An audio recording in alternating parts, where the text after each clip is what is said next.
Why is the environment is important to the criminology? So, I want to discuss the importance of the environment in the criminology. The environment, this is important of a criminology to further enhance the knowledge of our environmental studies and to better know where something is being studied as we see it in our environment, and it also expands the mind of a criminology.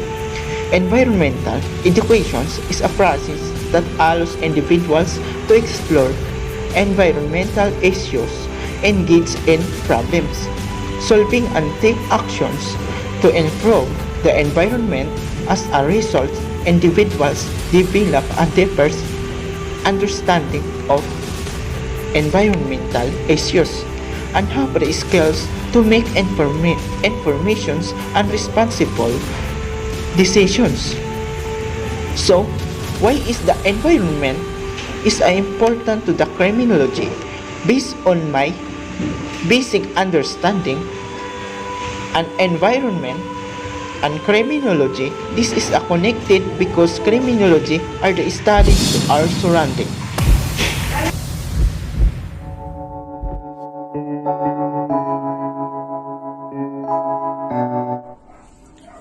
Today, I'll be talking about how important the environmental education to criminology. In the field of criminology, we are required to study the crime for us to understand the real motive of the convictor and the people it affected. In order for us to gain much information of the situation, we always have to study the geographical area where the said crime took place. Key to the study of environmental criminology is the understanding of how environments influence individual behavior within a geospatial context. So without the understanding of environment, we would not be able to solve any crime.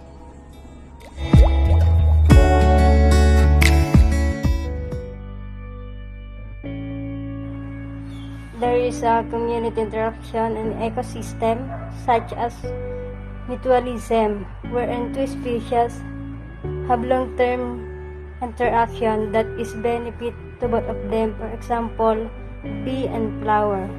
Commensalism, which one species benefits while the other is not affected. Example of this is orchid and another tree.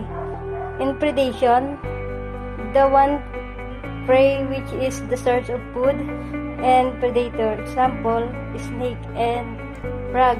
Snake is the predator while frog is the prey. And in competition, has members of two different species and has limited food to food them. Example, a group of fish. And that is how species interact in the ecosystem and how they survive in it. Study of how species interact with each other, which affects the community structures and organization. Significance of studying community interaction is it consists of population of the different species that live in the same area and interact with one another. Like abiotic factors such as climate or water depth, species interactions in communities are important biotic factors in natural selection. This interaction helps shape the evolution of the interacting species. It also helps the harmonious community relationships, which enhance the community identification.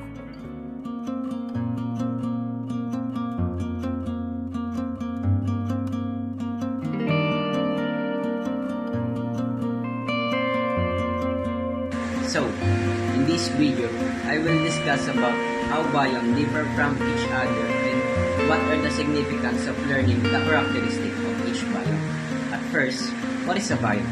A biome is a large area of land that is classified based on the climate, plants, and animals that makes their home. Their biomes contain many ecosystems within the same area. Land-based biome are called terrestrial biome.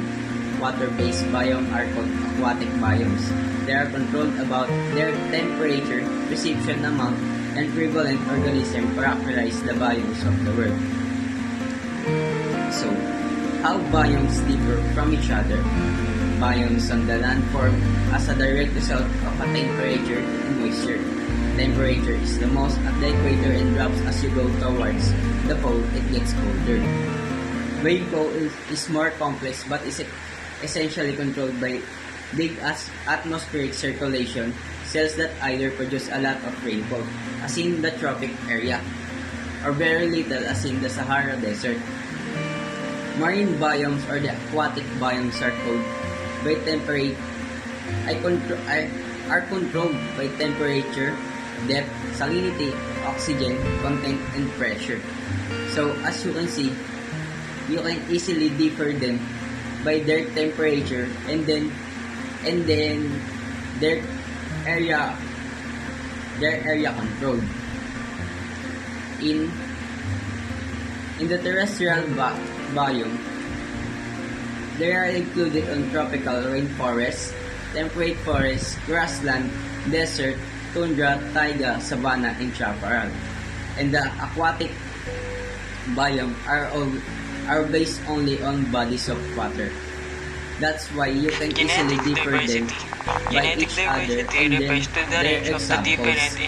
So, what are the significance of learning with high genetic diversity, the there will be many individuals with a wide variety of different traits. makes you Genetic knowledgeable diversity about is critical their for a population to adapt to changing included environment. places.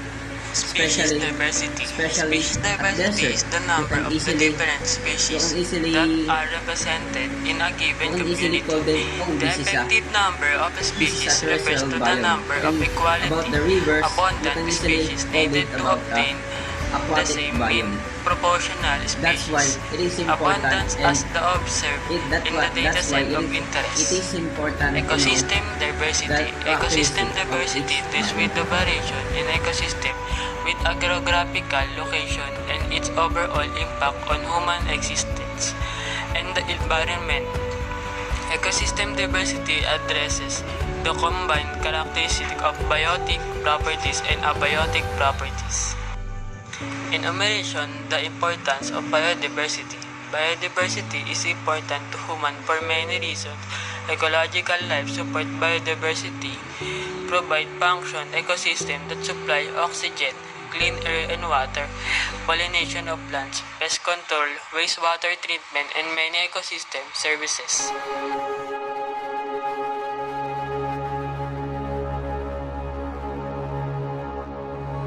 Philippines is one of the 17 mega-biodiverse countries, containing 2/3 of the Earth's biodiversity and 70% of birds, plants, and animal species due to its geographical isolation, diverse habitats, and high rates of endemism.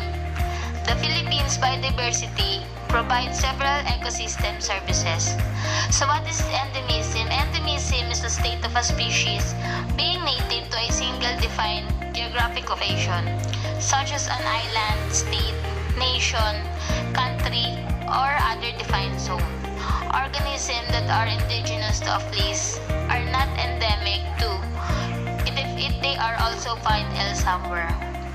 The Philippines ranks 5th in the number of plant species and maintains 5% of the world's flora. Species endemism is very high, covering at least 25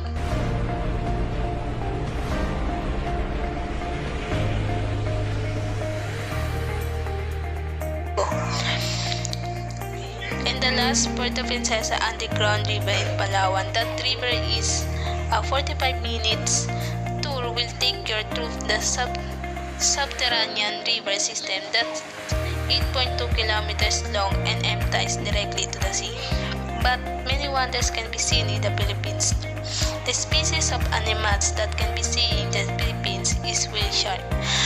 In Luzon, Philippines eagle, mountain kitangad, Mindanao, Philippines tarsier, Bohol, Palawan peacock, and dugong in Busuanga Island, and the most popular in the Philippines is the Morao in Mindoro. Okay. The plants in the Philippines is more than 9,250 species. No. The plants can be seen in the country is arrowhead, very similar species as the Philodendron and from the same family. Bird nest form is a popular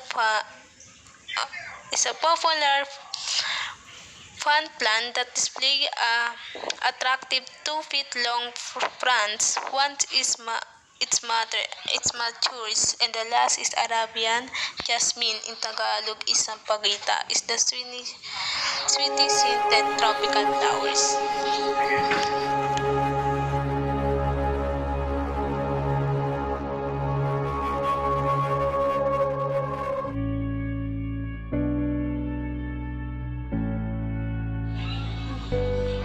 Hello everyone, I am Romjake Del Castillo from the Scream 1163, and I will be giving you some information about the threats of biodiversity in the Philippines, or rather our country, but before that, I'll give you some information about biodiversity. Biodiversity is all the different kinds of life you'll find in one area. The variety of animals, plants, fungi, and even microorganisms like bacteria that make up our natural world.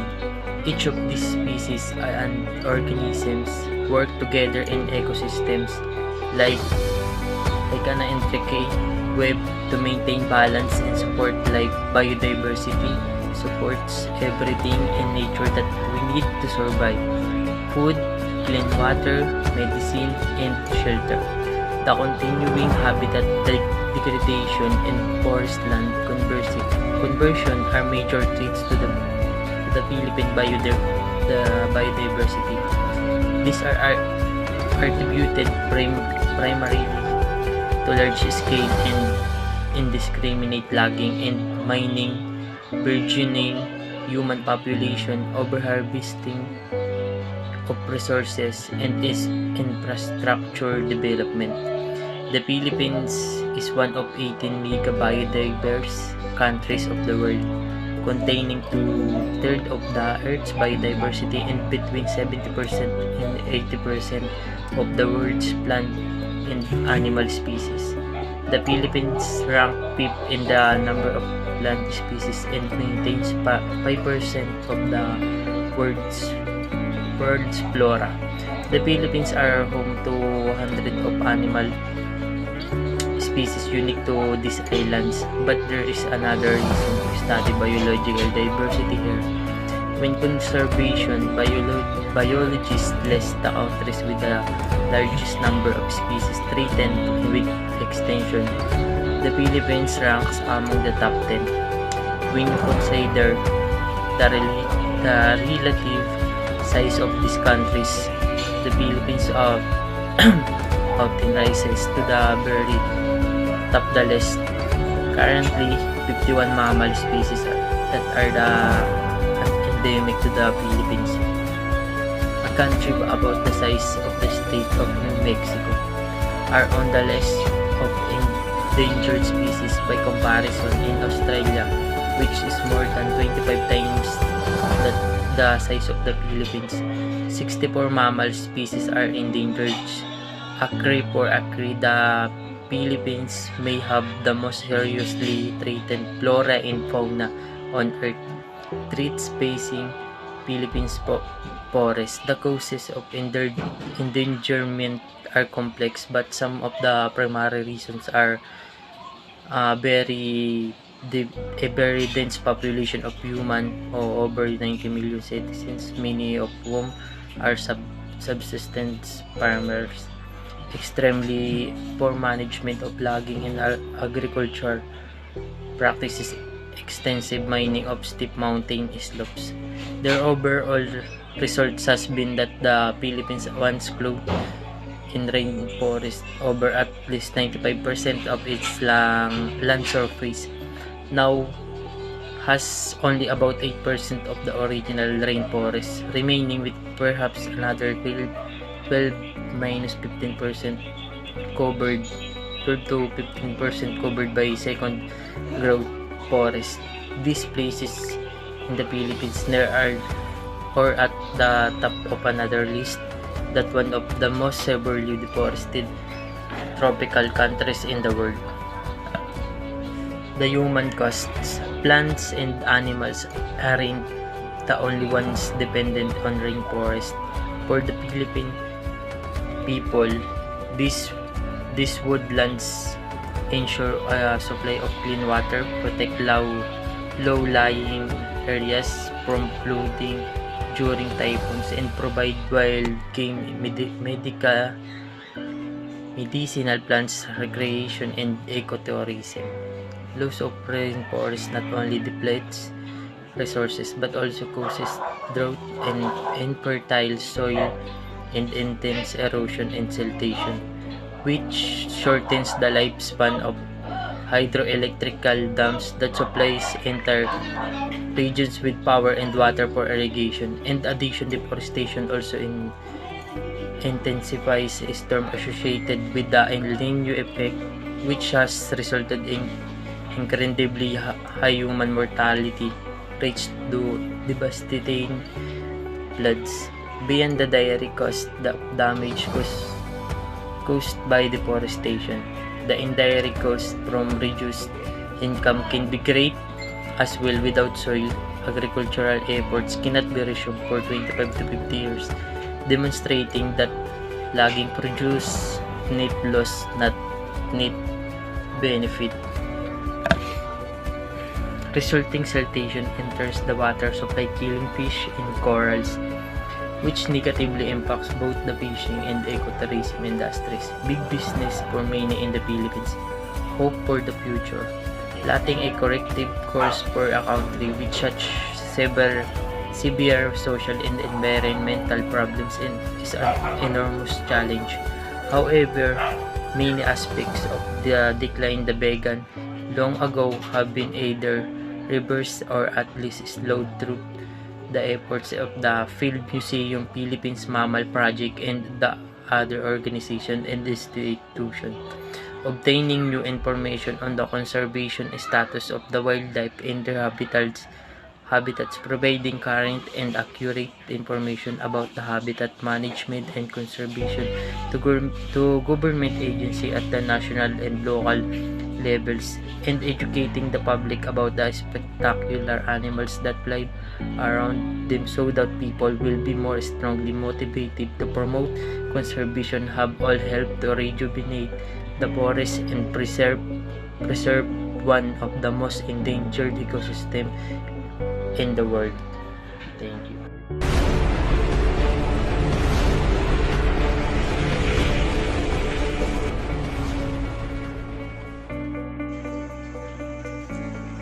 And there are some traits of the biodiversity in the Philippines.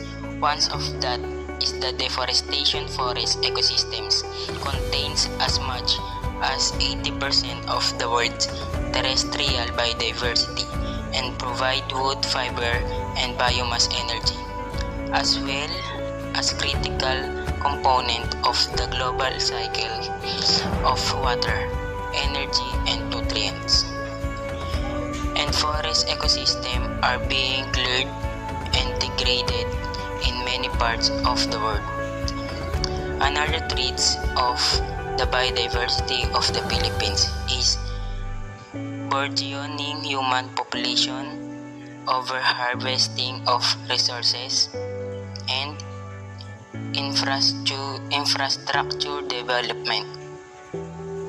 Burgeoning human population is the UN Population Division expect the world population, which is 7.8 billion as of 2020, to level out around 2,100 at 10.9 billion.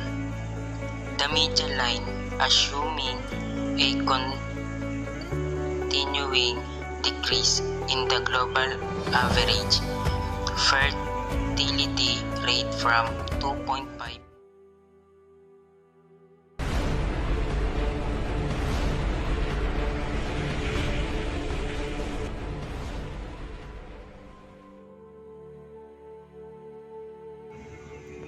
I'm Pika Maynard. I am assigning the topic of the number 7, which is called as provide of the conservations management that tackle the threats of the biodiversity. So, before I proceed to the main topic, so what is the biodiversity? So, the biodiversity is conservations is the protections and management of biodiversity to obtain resources for sustainable development. At ang biodiversity, ito ay napakalooban ng economic biodiversity, at ang pangalawa ay ecological support biodiversity, at ang pangatlo ay recreations biodiversity, at ang panghuli ay ang intrinsic value. So ano nga ba ang economic biodiversity? Provides of humans with raw materials for consumptions and productions, with many livelihoods such as those of farmers, fishers, and timber workers are dependent on biodiversity. Isa ng halimbawa dito ay tinatawag natin sa grain store. So ano nga ba ang ibig sabihin ng grain store? Ito ay isang malawak na palayan kung saan ito ay ating pinagkukunan ng pagkain. At isa pa dito ay ang mga yamang galing sa puno, katulad ng mga kahoy ay at ang madaling salita, ito ay mga prutas. And now, we proceed to the number 2, recreation biodiversity. Ano ba ang creation biodiversity? Is a creational pursuit of really on our unique biodiversity such as birds watching, hiking, camping, and fishing. Our tourism industry also depends on biodiversity. Isa ng halimbawa dito ay ang ating pinagmamalaki sa ibang bansa, which is tinatawag nating nature. Katulad ng bulkang Mayon, bulkang Taal, at mga iba-iba pang mga magagandang tanawin dito sa Pilipinas, kung saan ito ay dinadayo ng mga turista. At ng pangatlo naman, ito ay tinatawag natin ng intrinsic value. Ano nga ba ang intrinsic value?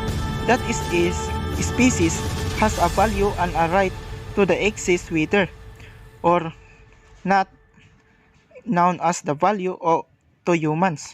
And now, we proceed to the main topic, which is answer the questions of the provide of the conservation management that tackle the threats of the Philippine biodiversity. At ang ibig sabihin ito ay pagbigay ng pamamahala sa konserbasyon na tumutalakay sa paggamit ng mga biodibersidad sa Pilipinas. So ano-ano nga ba ang mga iyon? Ito ay mga batas na itinalaga upang mapangalagaan ang tamang kaayusan ng mga biodiversity sa Pilipinas. Ay ang aking nagustuhan dito ay ang